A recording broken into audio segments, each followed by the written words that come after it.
ஞானானந்தம் ஞானானந்தம் ஞானானந்தம்.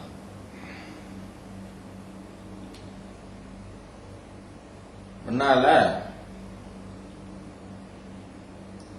மதம் என்றால் என்ன, அதற்கு எந்த 6 கேள்விகள் முக்கியம், அதில் முதல் 3 கேள்விகள் என்ன, அதனுடைய முதல் கேள்வியுடைய முக்கியத்துவத்தை பார்த்தோம். முதலாவது கேள்வி நானார் என்பது. என்னுள் நான் நானாக அமைதியாய் உறைவதற்கு எந்த மந்திரமும் எந்த தந்திரமும் எந்த சாஸ்திரமும் தேவையில்லை.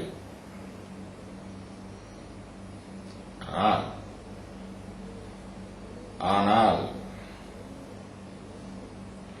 அந்த நிலையிலிருந்து பிரிந்து மருவி, இப்போ வேற வேற டெர்மினாலஜி வேற வேற ரிலிஜன்ல யூஸ் பண்ணுவோம், வேற வேற ஸ்கூல்ஸ்ல யூஸ் பண்ணுவோம், வேற வேற டயலெக்ட்ஸ்ல யூஸ் பண்ணுவோம். மருவி என்று சிலர் சொல்லுவார்கள், நழுவி என்று ஒரு சிலர் சொல்லுவார்கள், பரிணாமித்து என்று சிலர் சொல்லுவார்கள், நிழலாய் பிம்பமாய் என்று சிலர் சொல்லுவார்கள். அது எப்படி வேணா வச்சுக்கலாம். என்னுள் நான் உறைவதிலிருந்து அமைதியாய், உறைவதில் என்று சொன்னேன், உறக்கம் என்று சொல்லவில்லை. நினைவுடன் என்னுள் நான் நானாய் இருப்பதிலிருந்து நகன்று நழுவி தழுவி வேற ஏதோ பிரச்சனைகளில் மாட்டிக்கொண்டு, பந்தங்களில் மாட்டிக்கொண்டு, அதிலிருந்து எப்படி விடுவிக்கப்படுவது என்று தெரியாமல் இருக்கும் மக்களுக்காக இந்த மதங்கள் கண்டுபிடிக்கப்பட்டன. திரும்பியும் சொல்றேன், என்னுள் நான் நானாக இருப்பதற்கு எந்த ஒரு மந்திரமும் எந்த ஒரு கடவுளும் தேவையில்லை.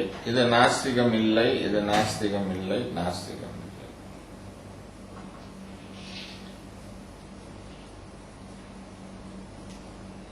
நாஸ்திகவாதம் வேறு வாதம்.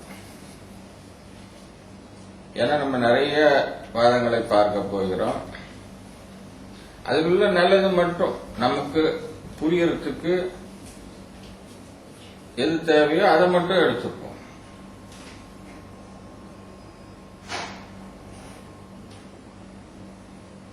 இதிலிருந்து பிரிந்து வெவ்வேறு சிக்கல்களில் உழன்று இருக்கும் மக்களுக்காக மதங்கள் வந்தன. அதை சரியாக புரிந்து கொண்டவர்கள் குருநாதர்கள் ஆகிறார்கள், மற்றவர்களுக்கு எடுத்து சொல்லி வழிநடத்தி செல்கிறார்கள். ஞானானந்தர் அவர்களால் அந்த அமைதி உங்களுக்கு கைகூட வேண்டும் என்று வேண்டிக் கொண்டு இத்துடன் முடித்துக் கொள்கிறோம். ஞானானந்தம் ஞானானந்தம் ஞானானந்தம்.